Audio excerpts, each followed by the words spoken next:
Got it. Nice shot.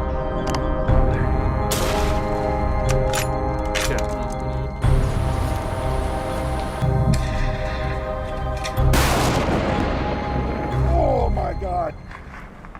Hi everyone.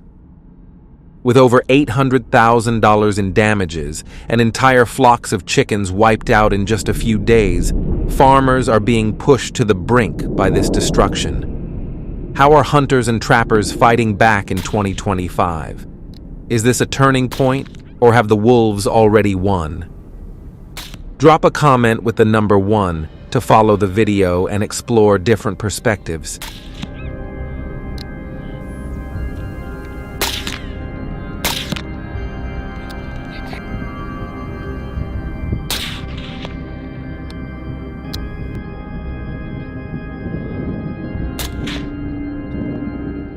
Wolf attacks on poultry farms in Canada are on the rise, causing over $800,000 in damages for farmers. Is there a solution in Alberta? Losses peaked in 2024 when wolves began breaching farm fences and wiping out entire flocks of chickens. Some farms reported losing up to 150 chickens in a single week, turning a minor issue into a full-blown agricultural crisis.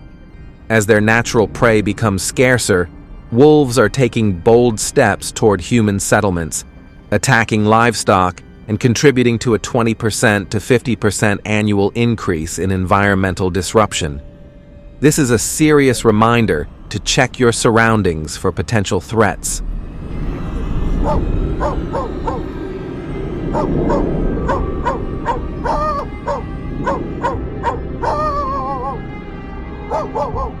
To deal with this growing threat, Canadian farmers and local authorities have implemented defensive measures such as reinforced fences and barriers.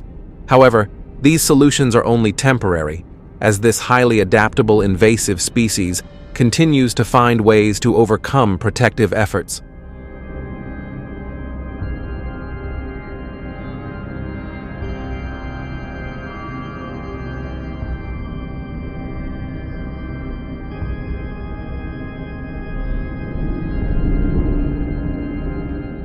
Before we get to the dramatic moments, you should know that in Alberta and Saskatchewan, hunters use leg-hold traps to control the rising wolf population. While this method is effective, it sparked controversy over animal welfare. Many argue that it's inhumane, prompting conservationists to call for a ban on such practices. Canadian law requires trappers to be licensed, and illegal trapping can result in fines of up to $25,000. Do you agree with this viewpoint? If so, leave a comment with the number 2 below the video so we can discuss it together.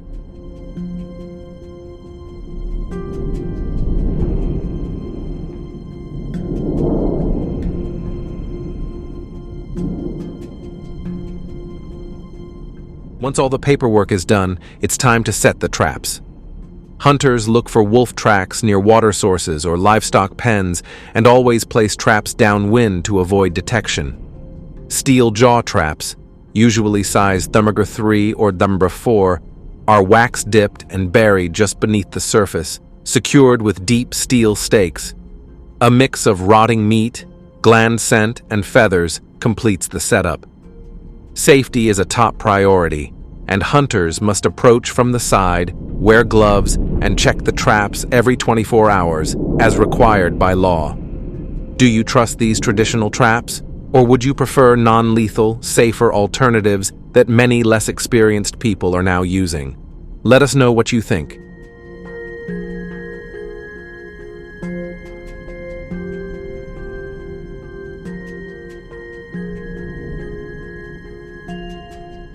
Over the past 5 years, wolf trapping in Canada has significantly reduced livestock losses, with a 30% drop in attacks on poultry farms.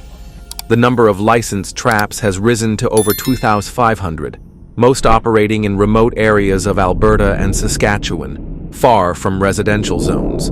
Foothold traps remain the primary method, offering high success rates while complying with strict wildlife management laws. If you think this method is effective, why not give us a like?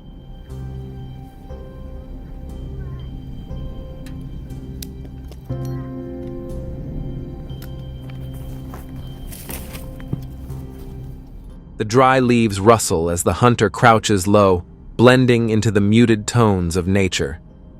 Camouflage is everything. One mistake, and the hunter becomes the hunted. I'm good. Wolves are predators, and in this remote corner of Canada, they strike without warning. Unlike trapping, this game demands patience, a clear 200-foot line of sight, a well-placed electronic collar mimicking the whimper of an injured rabbit to lure the predator in. Hot. The tension builds. The forest holds its breath.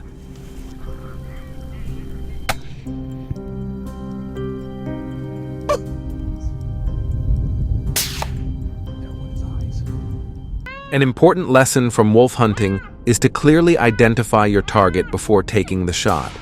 Predicting their behavior is just as crucial as hitting the mark.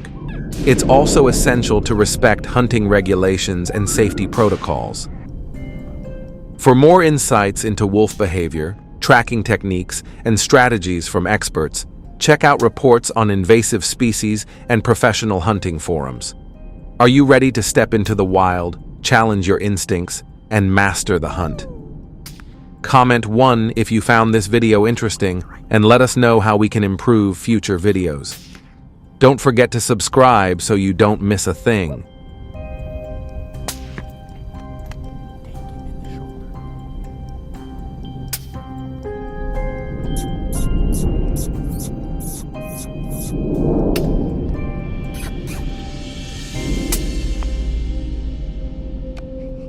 Why do wild cattle suddenly invade the roads in Namibia during the dry season, surprising drivers and causing traffic chaos? In September 2024, a panicked herd of wild cattle invaded a residential area near Swakopmund, causing significant damage to 6 homes, with repair costs estimated at $120,000. Leave a comment with 1 to join us in exploring these aggressive wild cattle.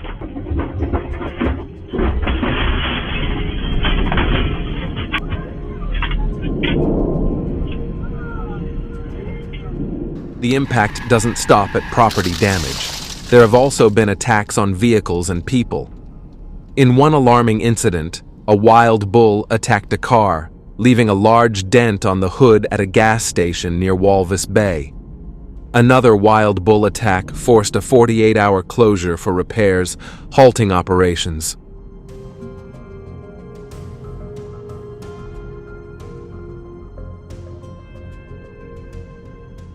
To address these growing issues, the government has turned to hunting as a means of controlling the wild cattle population. However, this is a task that requires experienced hunters, thorough preparation, and a government-issued permit to ensure safety and compliance with strict regulations. Wild cattle hunting in Namibia is no easy task. It's not for the faint-hearted, as it involves some truly dramatic scenes.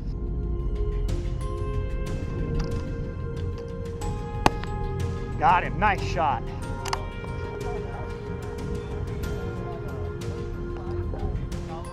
Hunters ride horses, navigating rugged terrain, or moving low to avoid detection by the wild cattle.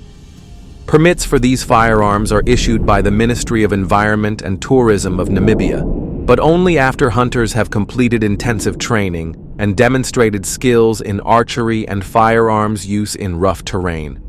Strict quotas control the number of bulls that can be hunted each season to prevent overhunting. Would you like to go horseback hunting for wild cattle? If so, leave a comment with 2, and if not, leave a 0.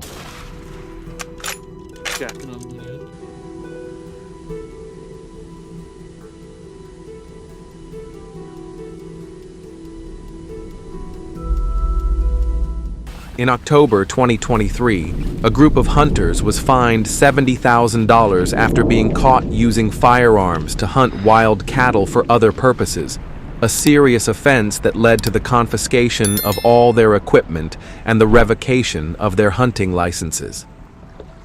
Their traditional equipment included rifles, binoculars, and GPS devices, all used solely for hunting wild cattle and tracking their movements. Thanks to recent hunting campaigns, the wild cattle population in Namibia has decreased to around 10,000, but the regulations remain as strict as ever to maintain balance. I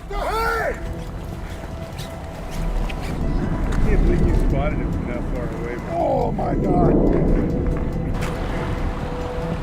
What an incredible animal. Holy crap. Moving to the dense forests of British Columbia, encounters with black bears near residential areas have skyrocketed. In 2023 alone, over 300 attacks were reported, causing nearly $1.8 million in damage.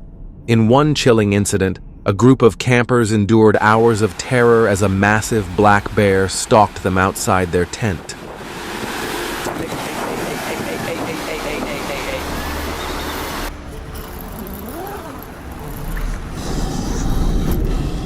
To prevent these dangerous encounters, bear hunting has been strictly regulated, with clearly defined hunting seasons.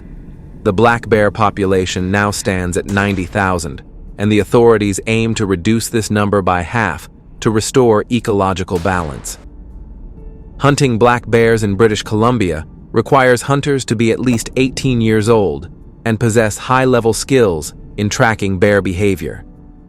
The largest bear captured in 2023 weighed a record-breaking 850 pounds. Officials also reported an increase in encounters with black bears. Have you ever hunted a black bear? If so, leave a comment with 2, and if not, leave a 5.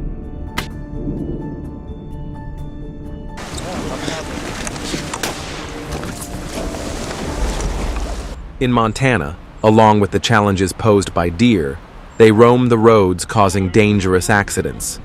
In 2023, efforts to protect public safety and reduce property damage led to over 1,800 deer being managed, with the total cost of remediation reaching nearly $45 million. Hunters must comply with strict regulations, including maintaining a safe distance of 150 feet and having 20/20 vision when aiming. Shooting pregnant does is strictly prohibited. Close enough for you, Catherine. Bottom.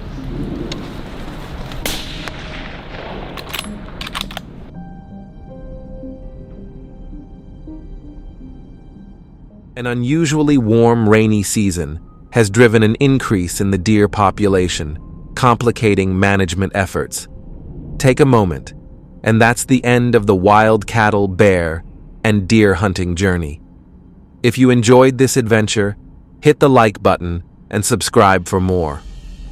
What's your favorite hunting experience? Share it in the comments. These methods have been highly effective in halting the spread of some invasive species.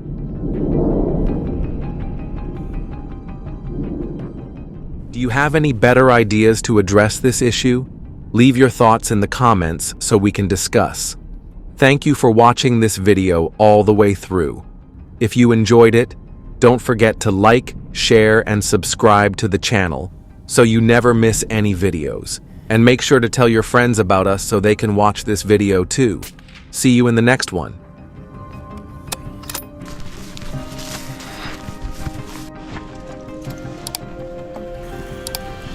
Look at the body on this guy.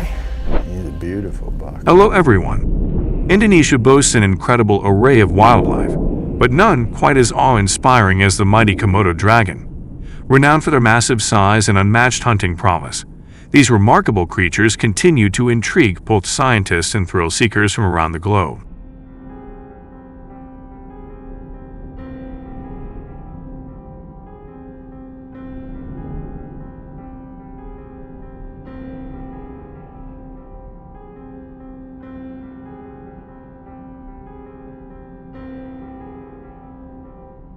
Yet, beneath their captivating presence, Komodo dragons bring considerable challenges, particularly for the nearby communities.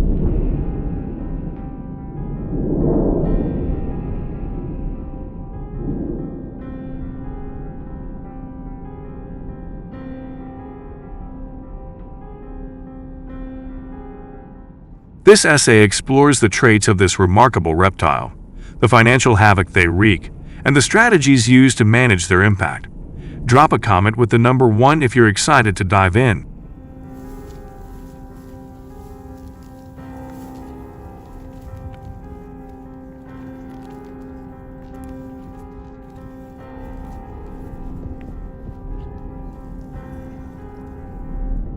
The Komodo dragon, or Varanus komodoensis, is a unique species native to Indonesia, thriving exclusively on the islands of Komodo, Rinca, Flores, and Gili Motang.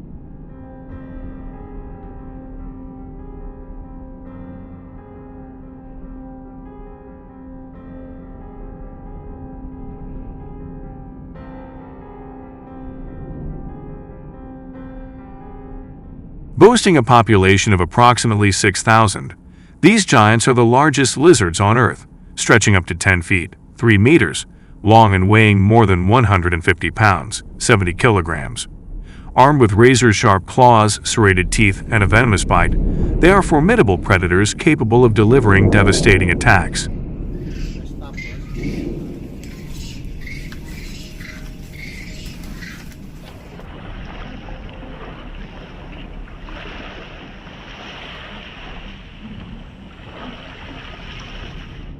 Komodo dragons have a notable economic impact on the Indonesian islands, amounting to an estimated 20 million USD. This includes a range of damages, such as livestock predation and expenses tied to human-wildlife conflicts. Local farmers bear the brunt, as these predators frequently target goats, cattle, and chickens, causing significant financial hardships.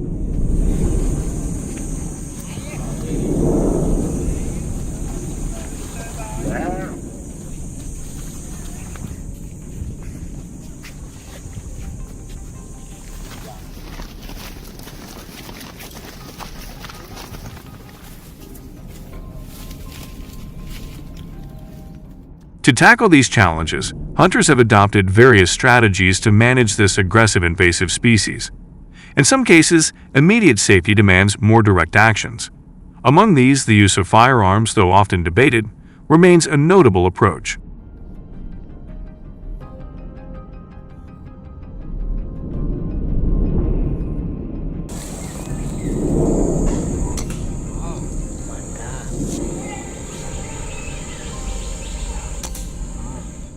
Specialized guns employed for this purpose include tranquilizer guns for safely capturing and relocating dragons, as well as firearms for lethal control in extreme situations. The key benefit of using these tools lies in their ability to neutralize threats instantly.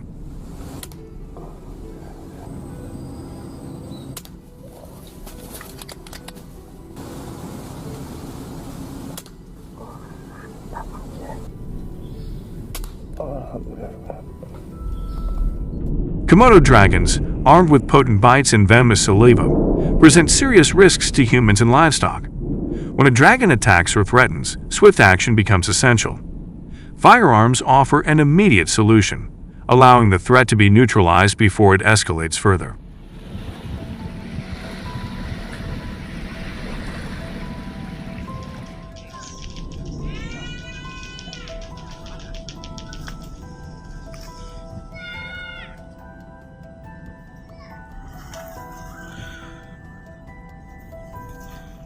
Beyond swiftly addressing threats and safeguarding livestock, the controlled use of firearms also supports population management. In regions where Komodo dragon populations grow densely, the likelihood of human-wildlife conflicts rises, making such measures increasingly vital.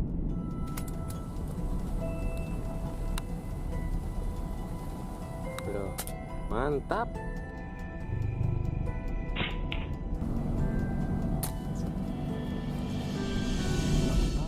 In these situations, regulating the population through controlled firearm use can effectively reduce dangerous encounters. This approach helps maintain a sustainable balance, ensuring safety for both humans and Komodo dragons.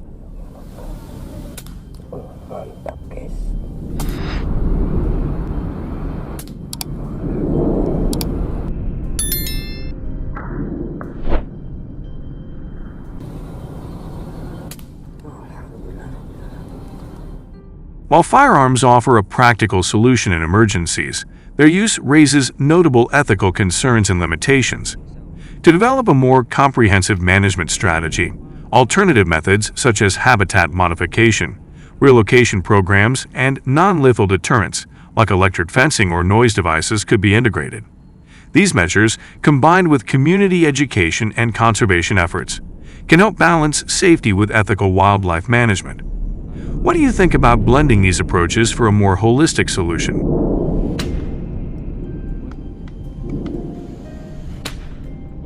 Mantap bang. Wih, mantap. Headset bang.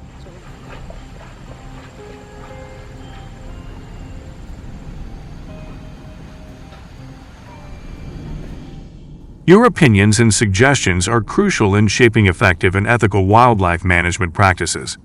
Let's discuss how we can achieve a balance that ensures human safety and the conservation of these magnificent creatures.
Hello everyone! Wild boar hunting competitions have gained immense popularity across the United States, blending thrilling entertainment with an essential role in managing the invasive wild boar population, now estimated at a staggering 9 million.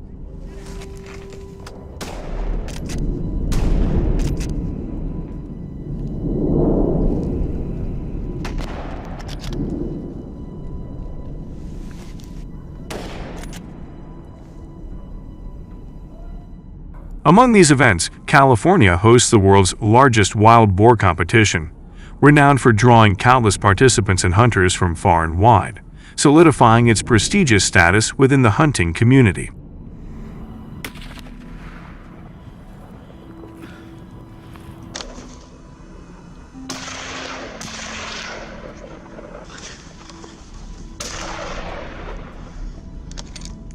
The latest event, held in March 2020, drew hundreds of enthusiastic contestants eager to demonstrate their skills. Among them, the hunting teams led by David Thompson and John Smith stood out, earning widespread recognition for their exceptional efficiency and multiple accolades.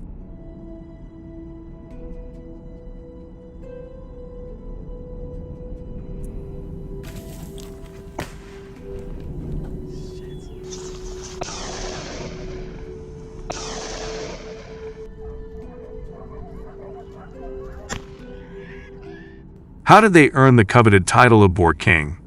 Let's dive into their winning strategies right here.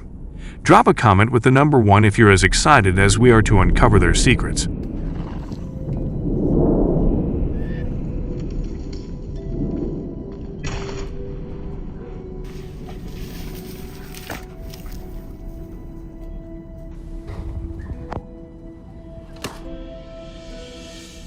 John Smith's hunting team has dedicated the past 5 years to mastering wild boar hunting, relying heavily on skilled dogs as an integral part of their strategy.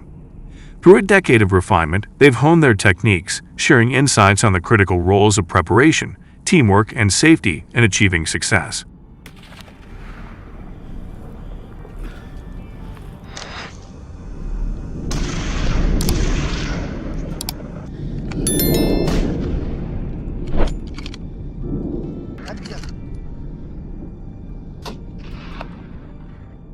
Preparation is key to a successful hunt, and John's team excels in this phase. They strategically employ a mix of dog breeds, such as Catahoula leopards and terriers for tracking, paired with pit bulls for holding the boars, ensuring efficiency and precision in every hunt.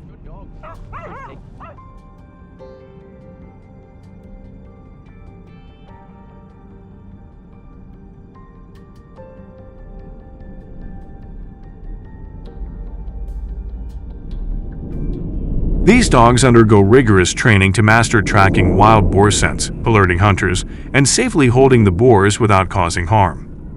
Ever thought about the immense effort and dedication required to prepare these incredible animals for such a specialized role?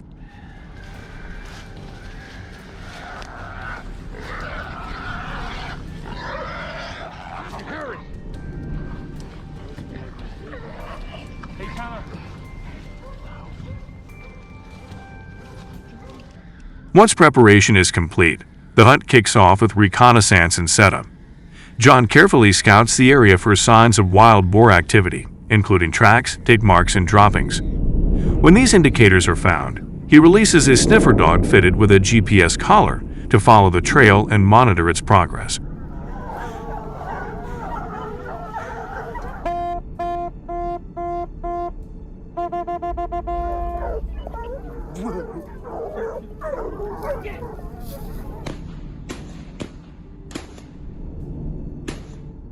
The hunting dogs trail the scent, often covering miles in pursuit. Trained to bark persistently upon detecting wild boars, they signal their location to John. Once the boars are located, the holding dogs move in, skillfully gripping them by the ears or neck to immobilize them.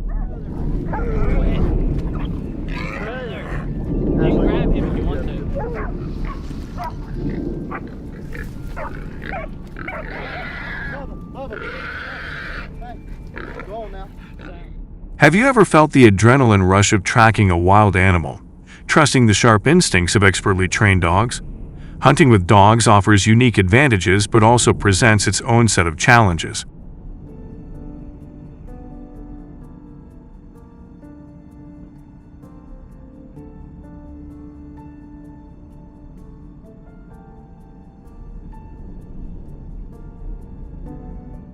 Using dogs dramatically improves the ability to detect and capture wild boars, particularly in dense terrain. The hunt transforms into a seamless collaboration between hunter and dogs, elevating both efficiency and the overall experience.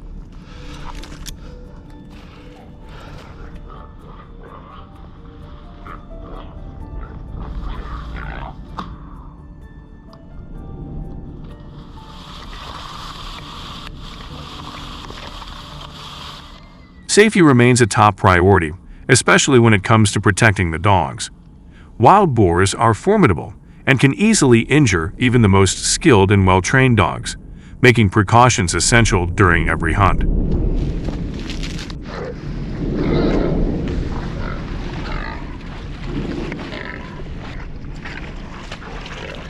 Beautiful morning.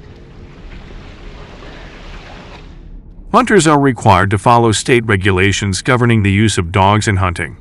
These rules play a significant role in shaping the hunting experience, ensuring the safety of both hunters and their dogs. What are your thoughts on this method?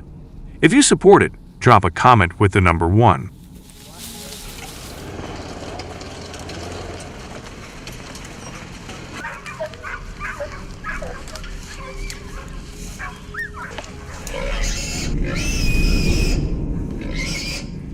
David Thompson's hunting team frequently relies on rifles for their hunts, with the Winchester .38 sniper rifle paired with a 3NX Forum scope being a standout choice due to its exceptional accuracy and long-range capabilities.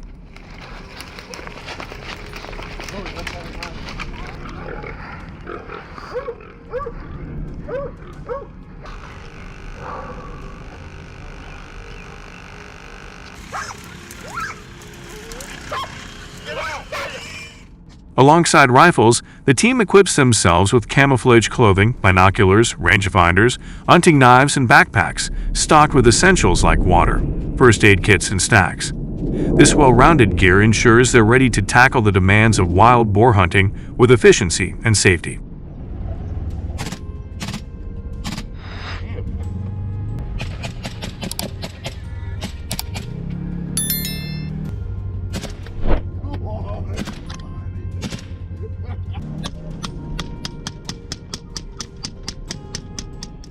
The hunt typically begins with meticulous reconnaissance and preparation. David starts early in the morning, scouting areas with high wild boar activity. He searches for telltale signs like tracks, dig marks, and fresh droppings, often near water sources or feeding grounds, to pinpoint their movements.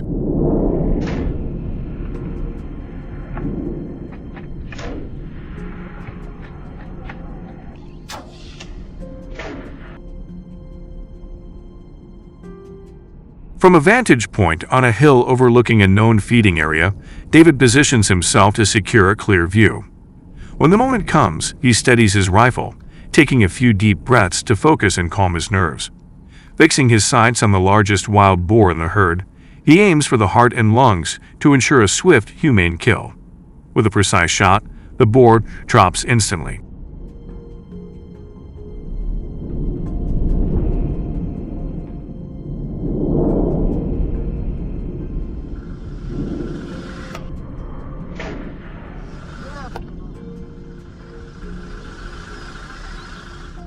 However, rifle hunting comes with its own set of challenges, particularly the high level of skill needed to deliver accurate shots over long distances.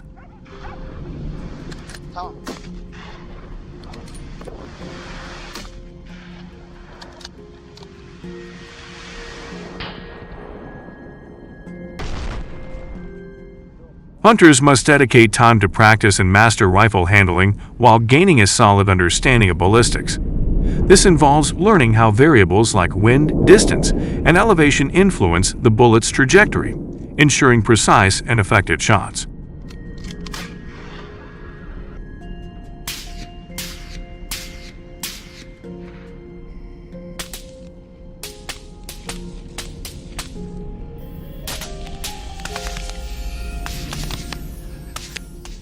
Have you spent time sharpening your shooting skills, or is it part of your plan before your next hunt? Once the hunt concludes, the hunters come together at the prize-giving venue to celebrate their achievements.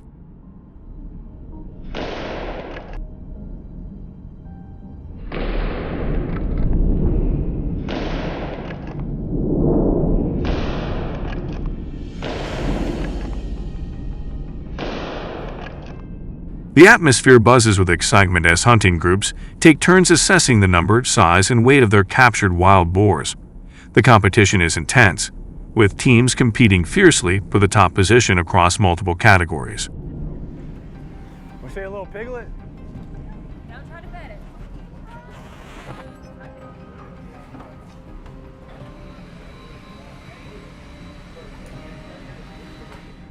One category emphasizes the overall size of the wild boar, factoring in weight, length, and girth to crown the winning team. This adds a strategic element to the hunt, as hunters must weigh the trade-off between pursuing larger boars and boosting their total catch count.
The prizes in these competitions are especially enticing, with cash rewards often granted to winners in the main categories, offering strong motivation for participants.